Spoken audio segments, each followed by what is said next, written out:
আসসালামু আলাইকুম এভরিওয়ান। এটা 2019-এর highest super GL 4.5 grade 50,000 mileage. এইটা 2020-এর Yaris cross G package 2020 model, golden colour. And this is the 2020 Yaris Cross silver color Z package.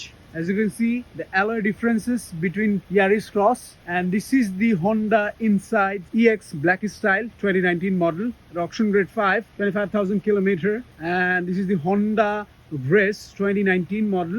সবগুলো গাড়ি হাইব্রিড এবং আজকে এই গাড়িগুলো আমরা পোর্ট থেকে রিসিভ করছি। আমাদের সম্মানিত ক্লায়েন্টের প্রি অর্ডার ছিল এই গাড়িগুলোর, এবং আমি পার্সোনালি আজকে আপনাদেরকে লাইভ দেখাবো বলে ঢাকা থেকে মংলা বন্দরে চলে এসেছি। সো আপনারা যারা এই ধরনের গাড়িগুলো প্রি অর্ডার করতে চাচ্ছেন, এখনই স্ক্রিনে দেওয়া নাম্বারে সরাসরি আমাদের সাথে চাইলে যোগাযোগ করতে পারেন এবং চাইলে ভিজিট করতে পারেন www.car3bd.com।